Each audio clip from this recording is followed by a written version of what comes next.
right, everybody, the wait's finally over. The Haunted Collective is here, and for this inaugural episode, I'm joined by Josh and Mary, husband and wife team that make up the Unknown Project. The Unknown Project travels the country to locations of historical significance in search of, you guessed it, the unknown. They've been at it for nearly 10 years, and now, here's Josh and Mary. Then, do you guys think that ghosts are conscious entities, residual energies, or something else entirely? I think they're a mix of all the above. I think it depends on how they passed. What, like a lot of people have, their set routines of things that they do, over time. And I believe it leaves like a residual energy imprint, Definitely. Mhm. and things will just occur whether we're there or not to hear them or see them. Yeah, I definitely agree with that. It's familiar with the stone tape theory at all, where like the certain rocks in the ground that the foundation it like stores the energies of everything and replays it back. Yes. Very Yeah. much so, because our favorite location is pretty much the definition of the stone tape theory. Trans-Allegheny Lunatic Asylum. Oh, okay, yeah, definitely. Lots of bad things happen there, and I'm sure it's kept in the walls and the foundation, the floors, and everything. It is. Second largest sandstone building in the world next to the Kremlin in Russia. Oh, wow. I didn't know that. That's a really interesting fact. And then, how did you guys get into the world of paranormal investigation? So honestly, of course, we both watched the shows because I always had a huge fascination with it because I knew there was more because I've experienced things throughout the years. And Josh literally was like, "Do you want to go to a place?" And I was like, "Sure, why not?" And I don't know how soon, it was pretty soon it felt that you had Yeah, Trans-Allegheny booked. And for that our was first like, place. that was our Oh, like wow, for your first first place, that's initial. insane. Like when I was younger, like, we went to graveyards, stuff like that, but never anything like officially. We found out how little we knew. Yes. Yeah, I'm sure. What equipment do you guys currently use on your investigations? Oh man, I I'd say the list is shorter of what we don't have opposed to what we do. Like we always set up, we have a CCTV camera set. So like Josh usually sets those up like in different hot spots. That way we have areas covered when we're not there.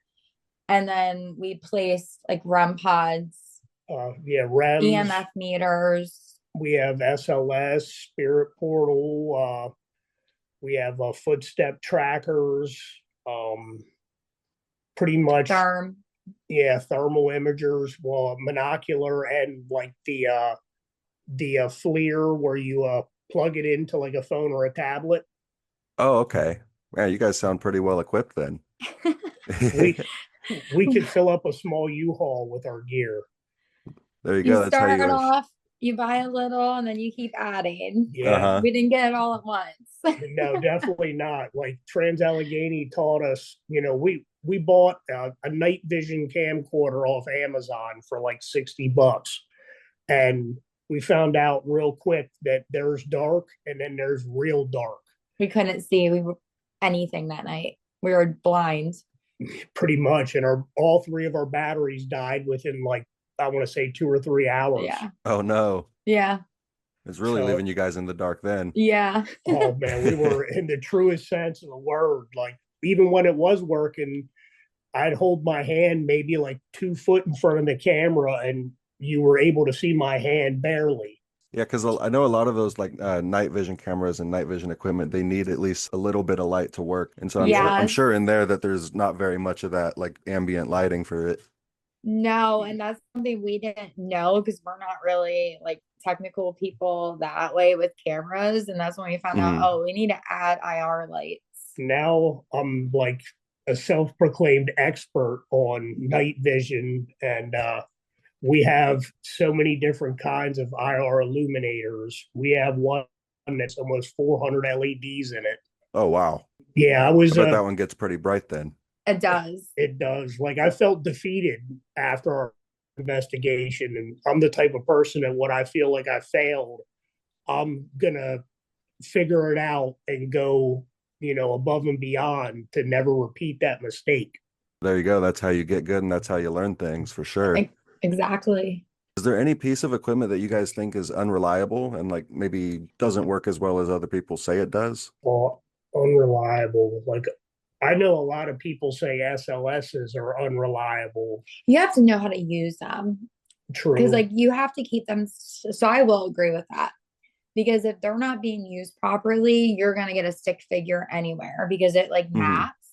So if you're constantly moving it or the area, something in the area is moving, it's going to pick something up that's not there. So that leads into this question. You think with the shows that use the SLS camera, they're constantly walking with it. Do you think they're getting false positives? Well, we definitely think a lot of shows drastically dramatize Absolutely. their experiences to the point where there's a demon in Yeah. every room in every house in America, pretty much. Yep, I know exactly what you're talking about. And and like as far as unreliable goes, the only thing that I'm truly on the fence about is the ovulus Hmm. and those types of equipment. Like we use just the free spirit chat app, The ghost tube. Ghost Tube, and I'm still skeptical of that to some extent. But we've had some, answers correlating that just aren't very common. Yeah. Right. Yeah, I'm a little skeptical of the Ghost Tube app myself because don't they operate off of like a word bank? Exactly. But so that's why I started using it because that's what the Ovilus does. It has a word bank. Right. And I'm thinking, well, why spend like what are they, $600 Mhm. when I could just try this app? And like Josh said, when we've used GhostTube, like we were at a cemetery, for example, it literally gave like 3 names in a row, and the headstones were boom, boom, boom. And then it even gave me a number, and the one was that age. Oh, that's crazy. Like I was like, okay, this is pretty cool. Like how it did it just randomly. So I don't know. Like I think whenever we do use the GhostTube app, it depends the situation, like what word comes, stuff like that for me to believe it, if that makes sense. Absolutely. And we try to correlate it with running like an actual spirit box Yeah. at the same time to Uh-huh. see if we're getting the same types of answers. Like we've done that in Estes with a spirit portal running, and I'd say about 85 to 90% of the responses were the same. Yes. It was pretty cool. That's crazy. That sounds like it really solidifies the experience then if you're having two pieces of equipment give the same answer. Well, Right. that and I'm laying on an embalming table in Wildwood Sanitarium. Oh It man. was it was quite a setup. And I think that's why we have so many cameras, so many different, EMF meters, Right. just so we have that like backup, like, well, this one went off and that one went off. How can you know what I mean? Exactly. It makes it harder to question or say, no, that didn't happen. Yeah, because we're the first ones to try to debunk We do. anything that we like. Mary didn't know at the time, but we were at a White Hill Mansion, and during a live, our most expensive EMF meter went flying off of a table. Yeah. Oh man. And I wasn't in the room for it, but she told me what happened. And when she and the kids went to a different part of the house, I snuck up there. I carry a level with me everywhere. Mm-hmm. And I'm checking the table legs, whether the floors, level, anything I can to try to disprove it. And I struck out. I came up with nothing. That's good. That's how you really verify that something is truly unexplained. When you go to those great lengths, which you don't really see many people doing, they're very quick to like, oh, it's a spirit, it's this, that, and the other, without trying to see, well, maybe if there's a door open or a window or a cross breeze, maybe the table legs are different lengths and stuff like that. So when you said that you've seen that EVP recorder fly, that answered a question I have where you've seen anything like that, like physical movement of objects like toys and furniture. Is there any other instances like that that maybe you've captured on camera? We caught that on camera, actually. Yeah, which I was thrilled that my daughter was recording. We haven't seen like a ton of things like personal experience. We were at Fort Mifflin. We had the entire fort for just 3 of us for the night. And we're still setting up gear. We just got there, and I'm actually paying our balance, and a door to the commandant's quarters opens up to Yeah. Mary. Yep. Huh. We didn't have a camera up or anything. And then we get this, and then we're walking, and there's only two females in this entire place, my wife and her daughter.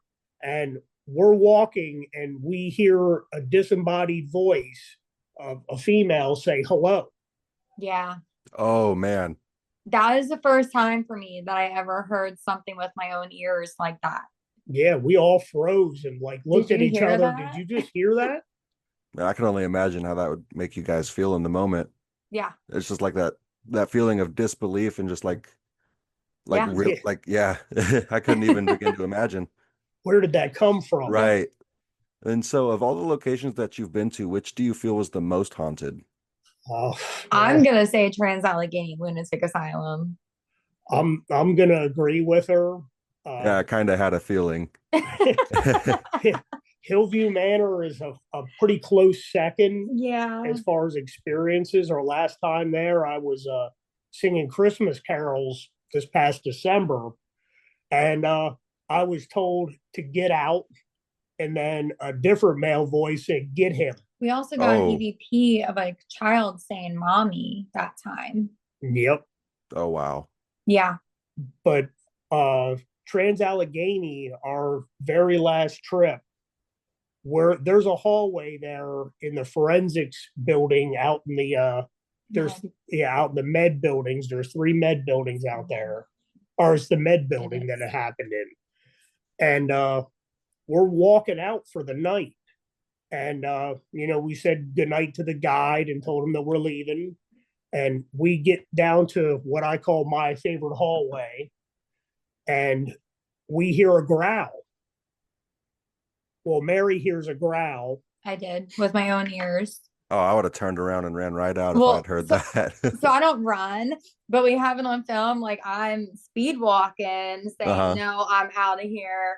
Like I'm out. And Josh, because he didn't hear it, he stayed, which I'm glad he did because he had the camera. And when we were reviewing, we got the growl on the audio and a shadow figure right after the growl. Peeking right around the doorway. I could have literally touched him, Dan.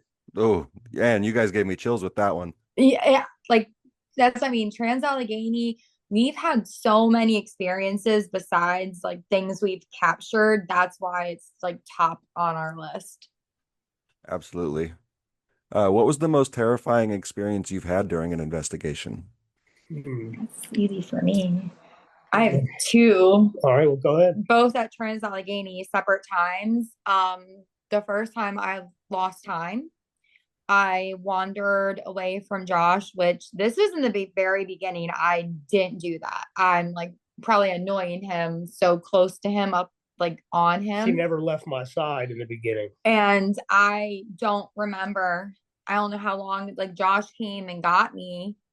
And I remember like, where'd you go? And he's like, no, you left me and I couldn't find you. You weren't listening to me. And I don't remember anything. Yeah, that was my scariest experience was that, or she was scratched. Yep. This and was a had her separate hair time. pulled at Oh, man. Trans-Allegheny. Yep.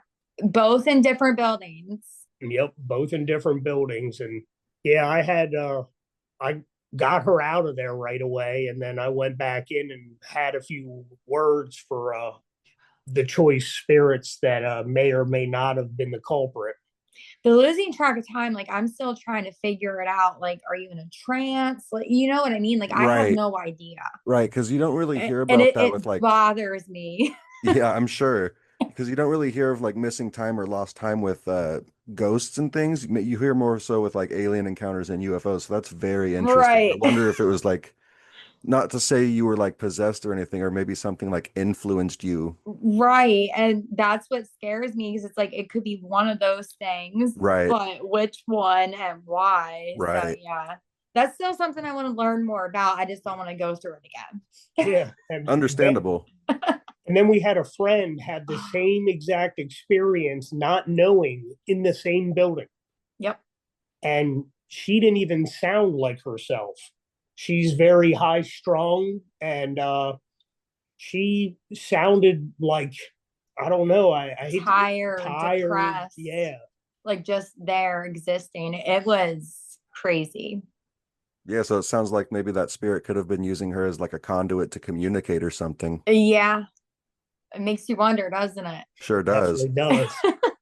We can't wait. We're going to be back there again in September. Mhm. Nice. Yeah, that's definitely on one of my bucket list places to go, and I never got the opportunity to go out there when I lived on that side of the country. Maybe one day. Yes. I We're- hope you do. We're going to be hosting out there next year. If you're interested, we can definitely let you know when. Oh, yeah, absolutely. That would be fantastic. That would be awesome. Yeah, major bucket list item scratched off right there. Yeah, they currently they only allow you to rent for a private investigation either the three medical buildings or the main hall. We're doing the main hall for a private in September, and we're gonna do both the main hall and the med wing next year sometime, where we're gonna invite probably about 15, 16 people. Probably 20. So probably it's 20. the price. And it's quite pricey. And we're gonna have split 10 people out in the med wing. So like basically 3 people a building. Yep. And 10 people in the main, and then halfway through the investigation, we'll flip flop. Yep. Awesome. Yeah, that sounds like a great time. I would definitely be interested in joining you guys for that if you would have me. Yes. Yeah, of course. So, sorry, go ahead. Oh, I was going to say that place needs to be experienced by everybody that's interested. Yes. Oh, yeah. All right. So I have one more question for you guys today. Have you ever come across any dark or oppressive presences, like something you could identify as demonic or inhuman? Well, which I hate. This is a forever debate between Josh and I.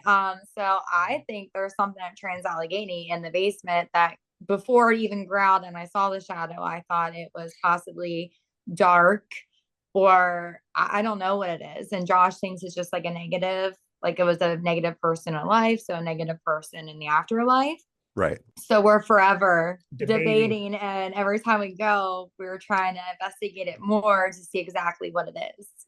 And we've had run-ins where we were told by a guide our very first time there. It's funny, we were in a different building and we're wandering around, and we ended up coming outside, and I saw the exit sign across the street from the other building. And this is the only time this has ever happened to me. I felt compelled to go over and check it out, not knowing if I was even allowed to. And I walked up and down this hallway, and I felt like I was being watched for sure. And I come out, and the one guide's there, and he said, "You went in that hallway alone?" And I said, "Yeah, why?" And he proceeded to tell us a story that he was locking down the building. You know, at the end of the night, they have to verify everybody's out and secure the doors. And he was walking down that hallway, and at the very end of the hallway, a shadow. You know how shadow figures typically, you see them out the corner of your eye. They're real quick and dart across. Oh, yeah. I have plenty of experience with them.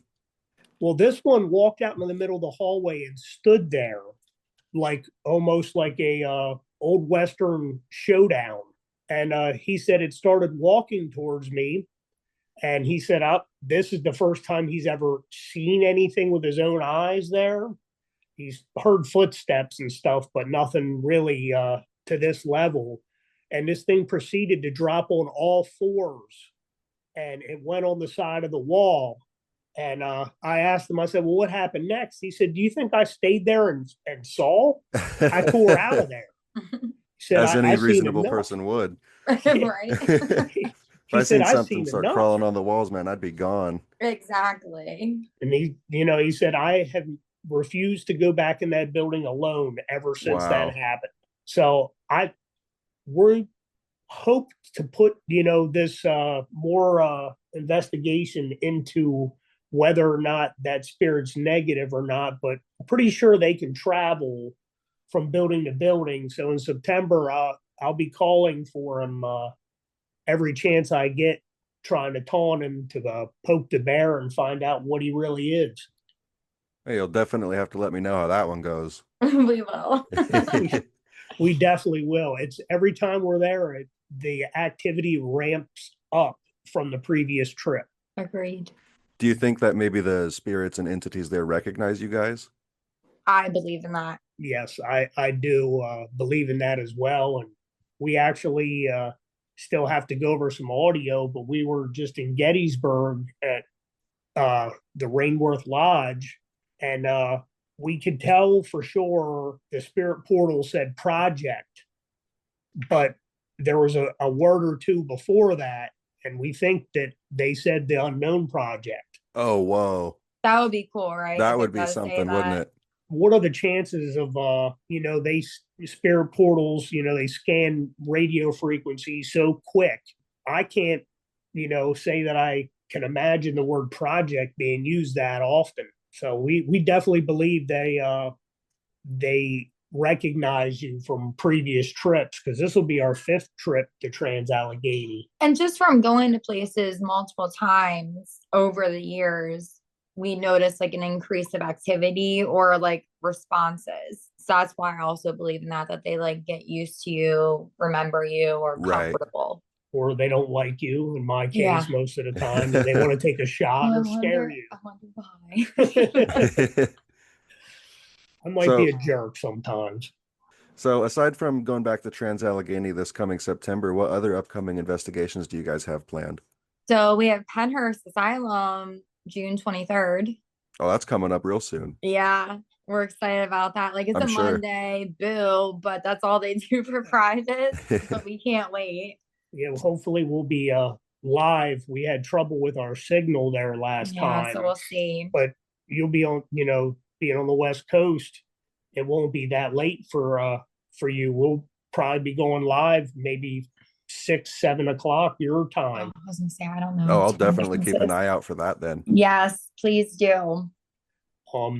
We have the Crescent Paracon. That's June 28th. And then when we leave there, we're going to the Midway Hotel for an overnight investigation. Then we're hosting at the Rainsworth Lodge in July. That's in Gettysburg. And then we're actually investigating Crescent in August. Oh, I forgot about that. We are. Okay. And then September 12th or 13th, 12th, I think, is Trans-Allegheny. And then November 1st, we have Fort Mifflin. You guys sound pretty booked up. Yeah. Lots Josh to look forward likes to to book for our sure. year out.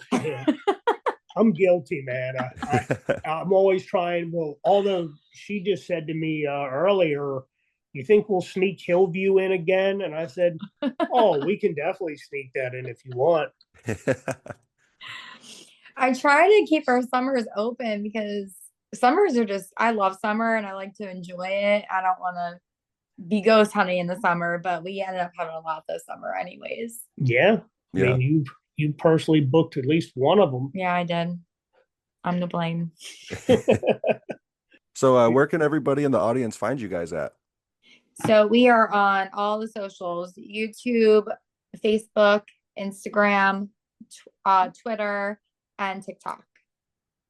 And they would just search up the Unknown Project on all those different platforms to find you guys? Yes, and we have the same photo for all platforms. And each of our platforms has our other platform handles, just in case. I usually have the link tree in all of the accounts. Oh, there you go. That makes it easier for everybody for sure. Yes.